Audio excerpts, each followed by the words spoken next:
Hello everyone, welcome back to our channel Anusha Reddy blogs. First time కనుక నా ఛానల్ని చూసినట్టయితే లైక్ చేయండి, షేర్ చేయండి and subscribe to my channel. ఈరోజు మన రెసిపీ వచ్చేసి కొబ్బరి లడ్డు ఇంట్లోనే హెల్దీగా ప్రిపేర్ చేసుకోవచ్చు. నేను మాత్రం ఇక్కడ 2 ఇంగ్రీడియంట్స్తో మాత్రమే ఈ కొబ్బరి లడ్డు అనేది ప్రిపేర్ చేశాను. ఎంతో జ్యూసీగా మనం ఇంట్లో రెడీ చేసుకోవచ్చు. ఈ కొబ్బరి లడ్డూని బ్రేక్ఫాస్ట్గా లేదా ఆఫ్టర్నూన్ భోజనం తర్వాత కూడా ఒక లడ్డు తినవచ్చు. సాయంత్రం కూడా పిల్లలకి స్నాక్స్ రూపంలో కూడా ఇవి తీసుకోవచ్చు. ఇది ఎలా ప్రిపేర్ చేసుకోవాలో ముందుగా చూద్దాం. ఇలా నేను ఇక్కడ కొబ్బరికాయ ముక్కలు అనేది ఒక 3 తీసుకున్నాను. ఇవన్నీ కూడా బాగా కట్ చేసి పెట్టుకోవాలి చిన్న చిన్న ముక్కలుగా. ఒకవేళ మీకు త్వరగా రావాలి అనుకుంటే స్టవ్ మీద కొంచెం వేడి చేస్తే ఈజీగా కూడా మీకు కొబ్బరి అంతా కూడా వచ్చేస్తుంది. ఇంట్లో మీరు ఎప్పుడైనా కొబ్బరికాయ కొడితే ఇలా మీ పిల్లలకి చేసి ఇవ్వండి. మీరైనా కూడా తీసుకోవచ్చు. కాల్షియం కూడా బాగా ఉంటుంది కాబట్టి ఇది బాగా యూజ్ అవుతుంది. అలాగే ఇక్కడ నేను చూపించిన విధంగా చిన్న చిన్న ముక్కలుగా కట్ చేసి పెట్టుకోవాలి. కొబ్బరి అంతా కూడా మీ దగ్గర ఎక్కువ కొబ్బరికాయలు ఉంటే కూడా అవన్నీ కూడా చిన్న చిన్న ముక్కలు కట్ చేసుకొని పెట్టుకుంటే సరిపోతుంది. ఇప్పుడు ఈ ముందుగా కట్ చేసి పెట్టుకున్న కొబ్బరి ముక్కలన్నీ కూడా మిక్సీ పట్టుకోవాలి. నేను కట్ చేసుకున్న ముక్కలన్నీ మిక్సీ జార్లో వేసుకుంటున్నాను. మిక్సీ పట్టుకునేటప్పుడు బాగా మెత్తగా చేసుకోకూడదు, కొంచెం పొడి పొడిగా చేసుకోవాలి. ఇక్కడ నేను చూపించిన విధంగా. ఇప్పుడు మిక్సీ పట్టుకున్న కొబ్బరి తురుము అంతా కూడా ఒక బౌల్తో నేను కొలుచుకుంటున్నాను. ఎందుకు అంటే క్వాంటిటీ మనకి ఎంత అవుతుందో తెలియదు కదా, సో అందుకని మనం ఒక చిన్న కప్పుతో క్వాంటిటీ కొలుచుకోవాలి. అప్పుడు నాకు ఒక 3 కప్పుల కొబ్బరి తురుము వరకు వచ్చేసింది.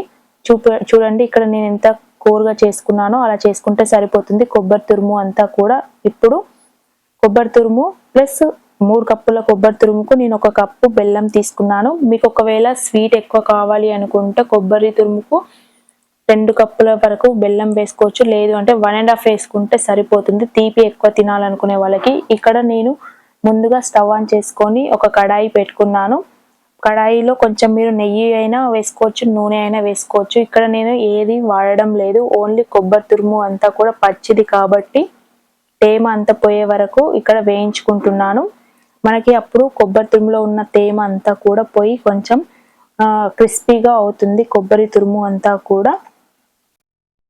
ఈ మిశ్రమాన్ని 3 లేదా 4 నిమిషాల పాటు మనం స్టవ్ సిమ్లో పెట్టుకొని మాత్రమే వేయించుకోవాలి. పెద్దగా పెడితే ఏమవుతుందంటే మాడిపోతుంది, అంత గోధుమ రంగులోకి కూడా చేంజ్ అవుతుంది. కాబట్టి కొంచెం మనం చిన్న మంట మీద పెట్టుకుంటే అందులో ఉన్న తేమ అంతా కూడా తొలగిపోతుంది. ఇలా ఒక 3-4 నిమిషాలు వేయించుకుంటే సరిపోతుంది, మనకి మొత్తం తేమ అంతా కూడా పోతుంది. ఇప్పుడు ముందుగా మనం కట్ చేసి పెట్టుకున్న బెల్లం తురుము అంతా కూడా కరిగించుకోవాలి. బెల్లం తురుము 1 కప్ వేసుకొని కొన్ని వాటర్ యాడ్ చేసుకోవాలి. ఓన్లీ బెల్లం కరిగితే సరిపోతుంది. మనకి ఇది తీగపాకం అలా రావాల్సిన అవసరం ఏమి లేదు. బెల్లం అంతా కూడా సన్నని మంట మీద పెడితే బెల్లం అంతా కరిగిపోతుంది. అప్పుడు మనం దీన్నంతా కూడా వడగట్టుకోవాలి. బెల్లంలో ఏదైనా చెత్త కూడా ఉంటుంది కాబట్టి మనం వడగట్టుకుంటే సరిపోతుంది. బెల్లం అంతా కరిగిపోయింది.